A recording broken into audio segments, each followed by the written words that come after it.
Buenos para todos los que están viendo este programa.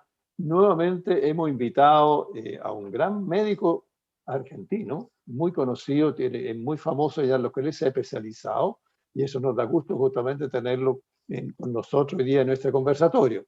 Él es justamente Ignacio Guaranta, es médico psiquiatra clínico, egresado de la Universidad Nacional de Rosario, Santa Fe, Argentina, y al mismo tiempo se ha expresado muchísimo, lo que hablamos la vez anterior, en los temas de alimentos y alguna patología, y también lo que nos ha recomendado sobre lo que significa la dieta que tiene. Y entonces, en ese sentido, hoy día tenemos que aprovecharlo justamente en lo que ha especializado también, que es la alimentación y alguna alteración en algunos cuadros psiquiátricos. Y ahí me pareció muy interesante lo que él ha estudiado y que entonces queremos a lo mejor tocar algunos temas que tienen que ver con lo siguiente. Por ejemplo, dice que hay una relación que nosotros conocemos hasta por ahí nomás, entre lo que significa la alimentación y las enfermedades relacionadas de alguna manera con el tipo de dieta. Entonces, ¿nos puedes tú explicar un poco cuáles son las cosas que han investigado y tú en lo personal que has investigado? Porque hablaste inclusive de depresión, hablaste inclusive de ataque de pánico, a través de la alimentación, qué se puede lograr realmente, inclusive en el caso del cáncer. Nosotros aquí, por lo menos en la experiencia personal, que hemos trabajado con un equipo de psicólogos especialistas en cáncer, hemos logrado a través de una cierta psicoterapia muy especial, es verdad, sanar a personas con cáncer, inclusive terminal. Entonces, es muy interesante que haya otra vía, porque no creo que en la mente humana tenga una sola vía, tiene que ver con todo lo que es cuerpo y alma, como decimos visualmente, cuerpo y también entonces lo que está señalando en este caso, lo que dice justamente Ignacio. Entonces, me gustaría mucho que tú contaras qué estudiaste, qué viste, qué relación entre la alimentación, en este caso en particular, con alteraciones mentales, porque tú hablando de muchas cosas interesantísimas y corrigiendo, inclusive está hablando después de la dieta alcalina, la otra vez hablaste de la dieta ketogénica, entonces nos gustaría que tú libremente nos digas qué investigado, qué tipo de cuadro has visto que se relaciona, que mejorando la alimentación también mejora o hasta sana el cuadro psiquiátrico en ese caso. Bueno, muchísimas gracias por tenerme nuevamente, Giorgio. Te agradezco por el espacio para poder difundir un poco una forma diferente de abordar, de alguna manera conectándonos con lo que fueron los principios de la medicina de los higienistas del siglo pasado y de las intervenciones más ancestrales previo a la época más de la farmacología. Un poco lo que busco transmitir desde mi enfoque, desde la psiquiatría metabólica, más integral y más funcional, es el tratar de un poco allanar la atención clínica en las trincheras de la práctica cotidiana a las presentaciones más habituales de lo que estamos viendo en el consultorio. Lejos de ser las presentaciones clásicas de histeria de la época de Freud, hoy por hoy tenemos patologías mucho más de índole, más dominadas por cuadros de estrés cronificado, mucho. con un elemento inflamatorio subyacente muy marcado, cuadros depresivos asociados en personas, en personas que no necesariamente tengan grandes problemas en su vida, en lo laboral, en lo familiar, en lo afectivo, pero tienen graves problemas metabólicos y viendo el impacto que eso tiene a nivel de su estado anímico, de su sensación de bienestar, de su autonomía, de su funcionalidad, en los niveles de energía que ellos perciben. Entonces, esto apareado con la gran presentación de compulsividad a la alimentación, la altísima prevalencia de trastornos de atracones, que es un trastorno relativamente de la modernidad.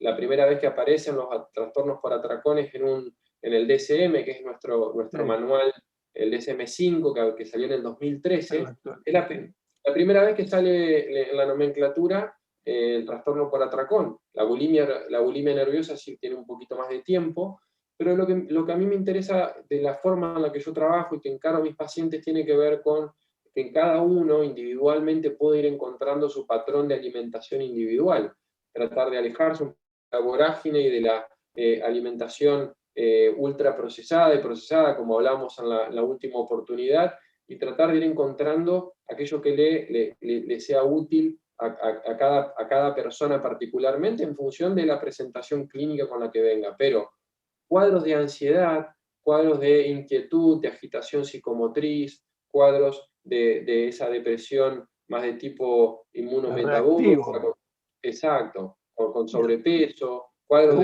Mucho.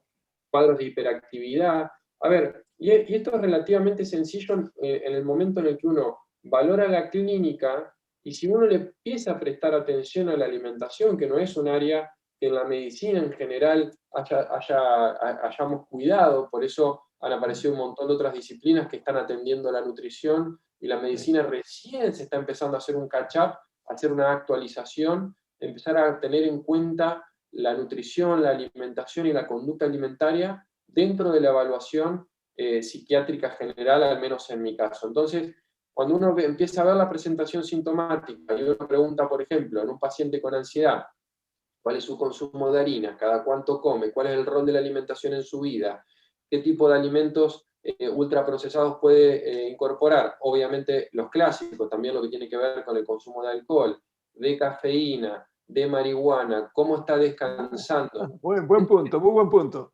Cuando uno valora todo, de mate, por ejemplo, yo soy muy fanático del mate, y también cuando hay personas que, cuando hay una adicción a la cafeína y hay una excesiva toma, hay pacientes que toman mate o café hasta altas horas de la noche y después tienen insomnio y tienen que tomar algún ansiolítico para dormir. Entonces, gran parte de lo que uno hace es atacar un poco las frutas que cuelgan bajo, como dicen los norteamericanos, ¿no? Las frutas esas que cuelgan bajo.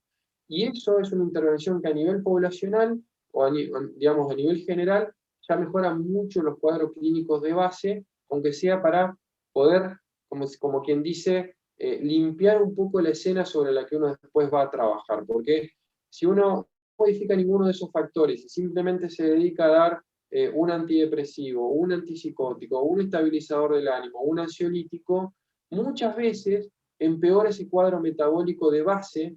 Por eso es tan importante prestarle atención, porque hay situaciones de ansiedad, de agitación psicomotriz, de insomnio, que con el hecho de bajar y moderar el consumo de ciertos alimentos, ya empiezan a aliviar, ya empiezan a mejorar, y al menos permite que esos pacientes puedan empezar a asociar cuadros de ansiedad, cuadros de migraña, cuadros de contracturas, de estrés cronificado, de inflamación, de lesiones que no se recuperan, y poder empezar a asociar un montón de síntomas a la alimentación, porque en definitiva la alimentación es el mayor estímulo que nosotros obtenemos de nuestro entorno. La alimentación es información, y si uno no ve eso, y uno ignora que la alimentación es información y que cada molécula que ingresa a nuestro cuerpo debe ser metabolizada y debe ser leída por nuestros genes, es ahí donde uno le empieza a prestar verdadera atención y empieza a tener un poco más de cuidado, no de miedo, porque el miedo paraliza, el miedo nos activa una respuesta de estrés, que es lo que estamos tratando justamente, Giorgio, de conversar para poder aplacar, no de miedo, pero de mayor información para tomar mejores decisiones y no ser, y no básicamente comer e ingerir lo que más tenemos a disposición, que son este tipo de alimentos que puntualmente mencionaba recién.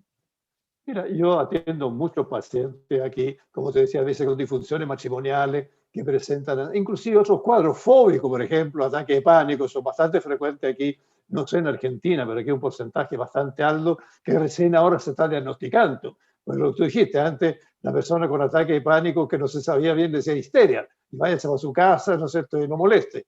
Entonces hoy día tú estás haciendo una relación también con la alimentación, porque aquí nosotros eso lo trabajamos con técnicas psicológicas muy importantes, el MDR, tenemos la terapia sistémica breve de Giorgio Nardone, etc. Pero al mismo tiempo, inicialmente se da mucho medicamento de farmacológico, lo que tú señalaste muy bien, vamos dando entonces antidepresivos, serotonina, etcétera, etcétera, o si no, vamos con Ravotril para la angustia y una serie de otras cosas.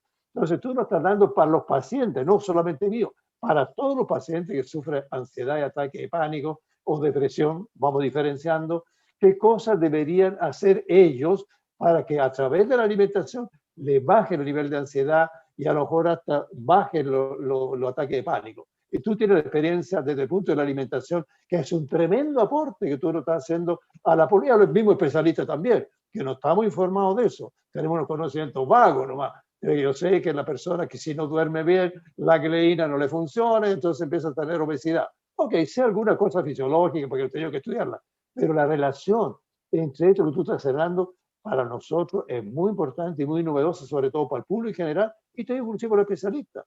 Entonces me interesa mucho lo que tú nos puedes aportar. Bueno, ahí hay un elemento que subyace a esto que tiene que ver con, con el estrés. Está cómo nuestro Mucho, sistema, ¿no? cómo Tremendo. nuestro organismo percibe el estrés y cómo se relaciona con el entorno. Y hay cuatro grandes categorías. Obviamente que hay múltiples elementos que estresan y que ponen y que exigen y que demandan nuestro sistema, nuestro organismo y la forma en la que nos relacionamos con el entorno, pero hay cuatro grandes categorías, tres de las cuales tienen que ver con la relación directa con el entorno y la cuarta tiene que ver con cómo percibimos, como vos decías bien recién, psicológicamente el estrés. La número uno, nuestra estabilidad glicémica. Esos frecuentes picos y valles de nuestra glicemia implican mucho estrés para nuestro organismo y una carga alostática, quiere decir una carga de estrés muy importante, porque cada vez que hay una elevación muy marcada de la glicemia, nuestro cuerpo tiene que establecer mecanismos contrarregulatorios para volver a compensar y volver a traer a equilibrio. Está hormonas como el glucagón, el cortisol y la adrenalina que se activan cada vez que nosotros tenemos un estímulo de esas características. Entonces, la estabilidad glicémica, punto número uno. ¿Está? Punto número dos, el estado inflamatorio. Y ahí vuelve a estar, puede ser acá, infecciones, puede tener que ver con frecuentes ingestas, que cada una es una microinflamación, eso es algo funcional y normal, pero cuando se exagera, sobrecarga el sistema también. Pero Incluso también, los herpes exactamente, bucales. exactamente, los herpes bucales, que es la boca, que es la principal, la primera porción de nuestro tubo digestivo, es una gran demostración de cómo puede estar bajo ataque de alguna manera o luchando contra noxias externas. Pero entonces este componente inflamatorio, todo lo que tiene que ver con harinas refinadas, los aceites vegetales que son proinflamatorios, sobre todo cuando se desbalancean, y no es que solamente el omega 3 y el aceite de oliva y comer pescado, sino que también bajar el consumo, que es muy prevalente en nuestras sociedades, de aceite de girasol, de aceite de maíz, de canola, todos estos aceites altamente refinados son proinflamatorios en nuestro organismo. Entonces, ese es el segundo punto. Entonces tenemos estabilidad glicémica y tenemos el perfil inflamatorio. El cuarto punto, como el ritmo circadiano. Los dos grandes marcadores y reguladores de nuestra secreción hormonal en el día a día.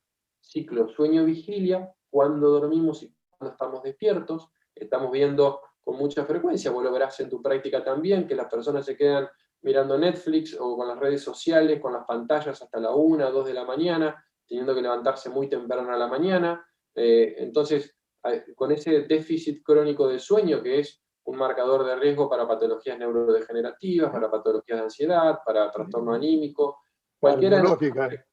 un día que no dormís bien, ya te levantás más ansioso e irritable al otro día. Imagínate ese efecto compuesto en el tiempo, dependiendo de cada uno y dependiendo del resto del contexto, la importancia con la que eso nos va a impactar. Entonces, estabilidad glicémica, perfil inflamatorio, este manejo del ciclo de sueño-vigilia y de ventanas de alimentación y no alimentación. Y el cuarto punto, que es el único, que tiene que ver con la manera en la que nosotros afrontamos el estrés cotidiano, tiene que ver con el estrés psicológico percibido, que tiene mucho que ver con la personalidad de cada uno, con las experiencias de cada uno, con la edad, con la formación, si uno tiene entrenado, si ha hecho, por ejemplo, EMDR, si ha hecho mindfulness, si medita, si tiene momentos de quietud, si hace actividad física, pero hay cuatro componentes que caracterizan esto, que tienen que ver con la novedad y cómo reacciono a la novedad, cómo manejo la imprevisibilidad, lo imprevisible, lo que emerge y cómo lo resuelvo, la sensibilidad a la amenaza del entorno, las personas que se han quedado guardadas durante un año y medio y tienen miedo a salir, por ejemplo, y como último punto, la necesidad o el temor a perder el control de mi situación. Y eso yo lo veo también en la alimentación. Uno de los principales motivos de consulta es: me siento descontrolado, me da miedo porque quiero hacer dieta y me descontrolo y me siento compulsivo y alguien como que se apodera de mí. Y Así esto es realmente muy, muy significativo. Entonces controlar esos 4 puntos yo los veo como de crucial importancia en todos los pacientes, más allá de la presentación con la que traigan. En algunos es más importante corregir el descanso, en otros la alimentación, en otros que empiecen a moverse un poco más y eviten el sedentarismo, el movimiento como antídoto del sedentarismo. Pero no, tengo que correr media hora, 3 veces por semana, sino estar más activo, estar más al sol, estar más con personas que quiero, cultivar vínculos, hacer cosas que me interesen, trabajar trabajar en mi es. formación, en cultivarse, todo este tipo de cuestiones que parecen de otra época. Sí, redes de apoyo, digamos, sí, muy importante, te pega de buen sueño. Ahora, tú, en esos casos, me interesa mucho por mis pacientes, en este caso en particular, ¿qué debería sugerirle yo a ellos de que coman, por ejemplo? Una cosa bien práctica, porque tú estás planteando el planteamiento muy de fondo, pues, que son la base, por supuesto, yo lo entiendo. Entonces, cuando yo le digo, mire, ¿sabe qué más? Usted debería comer, no soy nutricionista, obviamente, pero sí, a través de lo que tú me dices, me parece que tú eres una voz tremendamente autorizada como para decirle, oye, mira, por último, ven a este programa, porque ahí le están dando algunas indicaciones muy importantes y porque tú eres especialista en la materia. Entonces, a lo mejor tú puedes decir, mire, dentro de la persona que tiene angustia, vale la pena que consuma tal tipo de cosas, lo que tiene depresor, a lo mejor que consuma tal otro tipo de cosas, que tiene que ser triptófano, qué sé yo, eso no quiero meterme porque es tu ámbito. ¿Ya? Entonces, me gustaría que tú dijeras alguna cosa concreta que le pueda servir al público o cómo puede informarse a través tuyo. También es otra cosa, que tu página web también nos interesa para que se acerquen a ti. ¿Qué Bueno, sugieres tú en ese caso?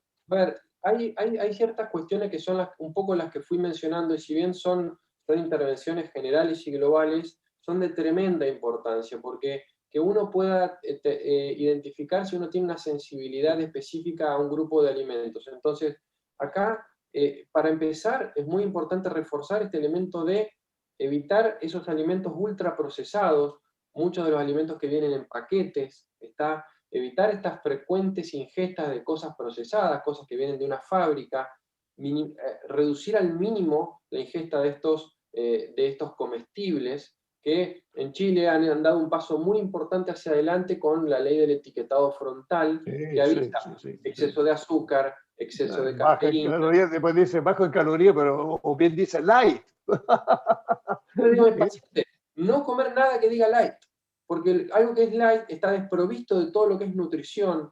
Por ejemplo, gran porcentaje de los pacientes, ambos hemos vivido toda la propaganda anti-carne, la propaganda Sí, anti-grasa, sí, anti-colesterol.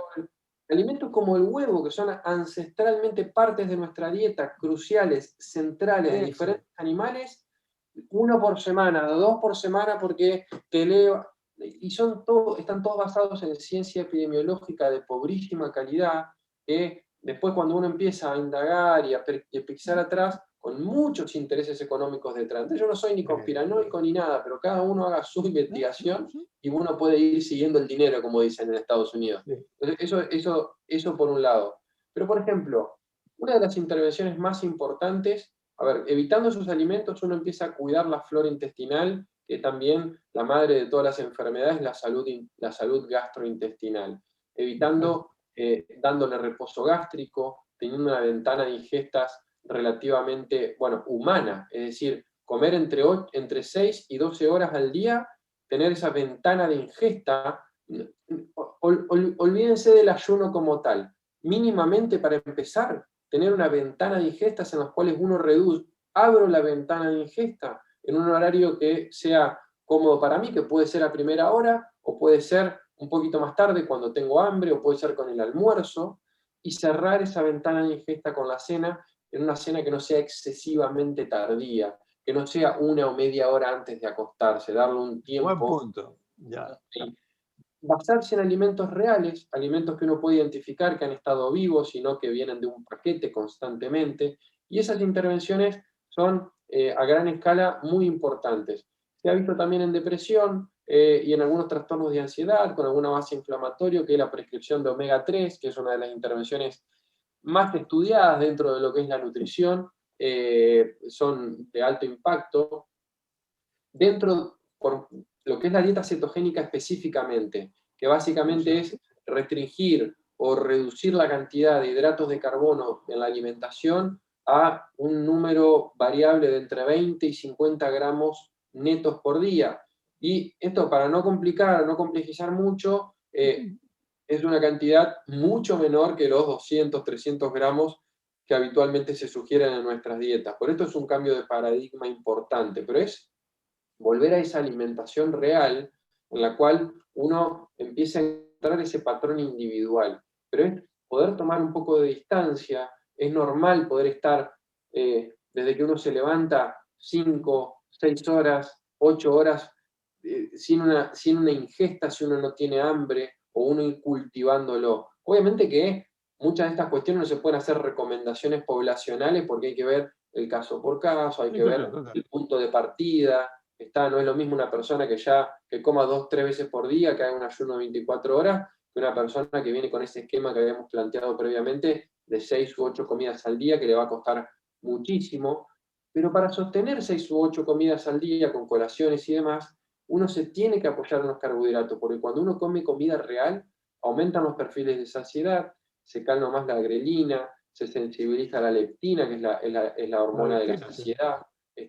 Entonces, cuando uno empieza a regular esos mecanismos que son los primarios en la conducción de la conducta alimentaria, valga la redundancia, es ahí donde uno empieza, porque la sexualidad, la alimentación y la protección son tres de las grandes motivaciones primordiales del ser humano. Entonces, cuando la alimentación está más calma, cuando uno está con apetito constante y esa voracidad, empieza a liberar recursos cognitivos, empieza a liberar Sí. recursos anímicos y afectivos para dedicar esa libido a otras cosas de la vida que también son importantes de desarrollar. Porque uno le pregunta a cualquier persona esas características y están todo el día pensando en comer, todo el día con hambre, a pesar de tener un sobrepeso muy importante, sobre todo las personas que tienen sobrepeso importante. No, o sea, tú sugieres, si te entiendo bien, que se coma 3 veces al día, porque aquí tenemos la palabra 11, o sea, tipo 5 o 6 de la tarde, era como una tradición que ha ido cambiando, hoy se habla 11 comidas, o sea, al fondo algo así. Tú sugieres, cuando hablas de ventana, te refieres a un espacio de no comer, ¿eso es? Exacto, No. se está hablando mucho en la jerga científica de estas oscilaciones entre los dos grandes reguladores de nuestro ritmo circadiano. Un Sí, ciclo de sueño, sí, idealmente nocturno, de 7-9 horas, lo más cercano a la caída de la noche posible, 7-9 horas nocturnas bien dormidas, con eventualmente alguna siesta breve, que se ha revalorizado la siesta, viste que en los sí, 90 se la castigó, que dormir sí, siesta era prácticamente un pecado, pero es muy importante dormir siestas breves de 10 minutos, media hora. Entonces es un ciclo de sueño, vigilia y sueño y ventanas de alimentación, una ventana de dentro de la cual uno come, y con ventana de tiempo uno habla de un periodo de tiempo, es decir, dentro de las 24 horas yo me alimento entre las 1 de la tarde y las 8 de la tarde, por ejemplo, o una las vez. bueno, puede ser una vez, 2 veces o 3 veces en función de cada uno, pero dentro de ese lapso, que puede ser variable esa ventana, uno ingiere 1, 2 o 3 comidas, o 4 en el caso de una persona que elija comer porciones un poco más pequeñas. Pero en general, por ejemplo, los hombres podemos andar muy bien con 1 o 2 comidas una vez que uno tiene ese entrenamiento, comidas un poco más suculentas, que emula mucho más lo que hubiéramos hecho que hubieran hecho nuestros antepasados.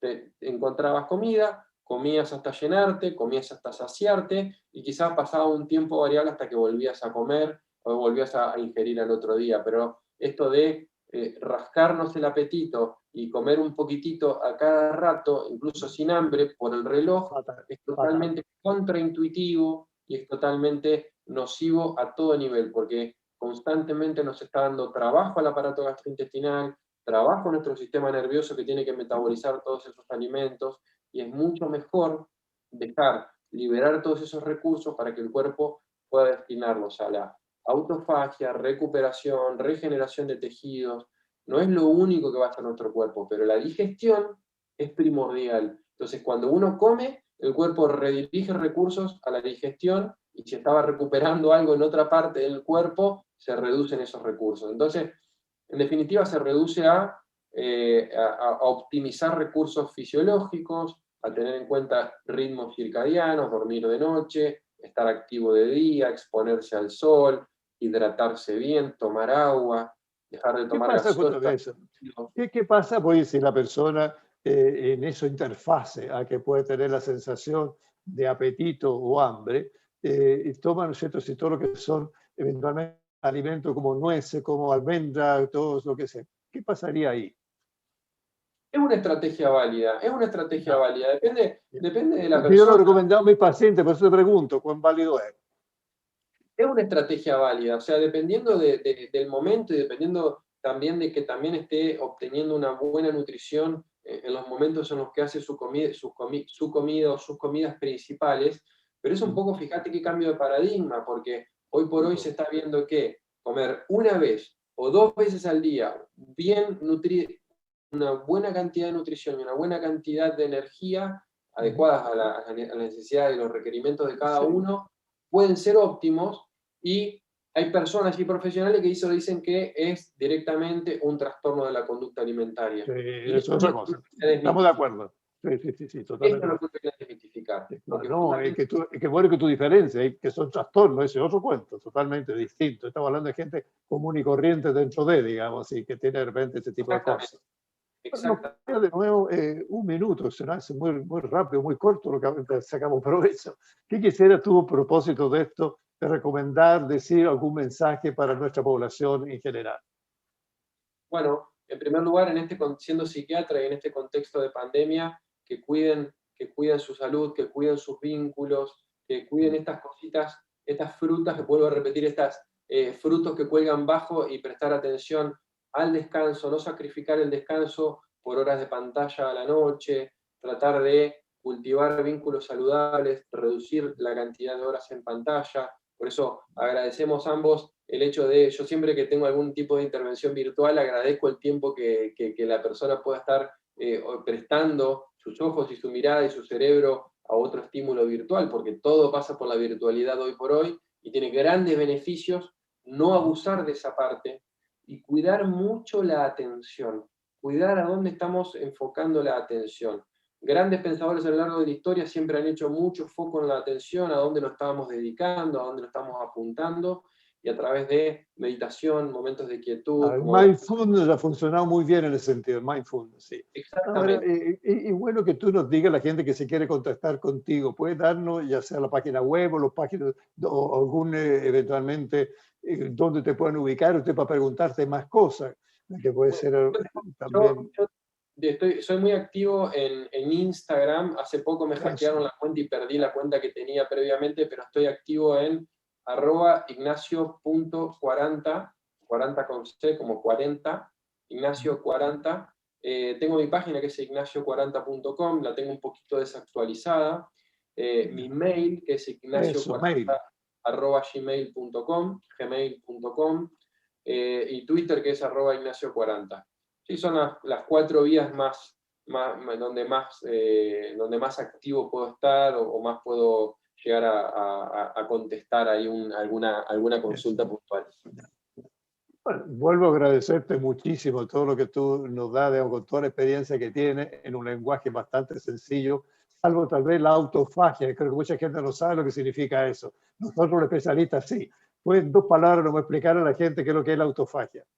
La autofagia es un poco el sistema que tenemos tanto a nivel mitocondrial como celular digamos decir, de muerte programada y de regeneración celular programada. Y es algo que en el 2016 un investigador japonés, no recuerdo el nombre en este momento, ganó el Exactamente. premio. ¿Eh? Sí, me importa, sigue, sigue, me Bueno, interesa mucho. pensé que lo habías dicho. Ganó el premio Nobel describiendo este Sí, proceso, y es un proceso que es vital en todo organismo. Y cuando uno le da, justamente, lo habíamos hablado, cuando uno le da este trabajo excesivo al cuerpo, uno no tiene, es como de alguna manera el proceso mediante el cual el cuerpo recorre a nivel celular aquellas células que puedan estar siendo disfuncionales, las fagocita y con esos elementos de esa fagocitosis vuelve a generar células nuevas. Es básicamente rejuvenecimiento de generación celular. ¿Está? Pero eso obviamente ocurre, es como decir, cuando uno limpia el departamento y la casa, el fin de semana, cuando tiene tiempo, cuando no está trabajando. Si le damos trabajo constantemente, el cuerpo no puede hacer ese trabajo de limpieza del hogar, vamos a decir. Vuelvo a darte las gracias y mi público también te va a dar las gracias, pierde cuidado, y seguramente más de alguno va a estar muy interesado en lo que tú estás planteando. Así que vuelvo a agradecerte y será a un futuro también nuevamente para sacarte partido. Así que sigue investigando para darnos a conocer después los resultados de lo que tú estás investigando. Muchas gracias de nuevo. Muchísimas gracias, Giorgio, a vos y por el interés y saludos a tu audiencia. Gracias.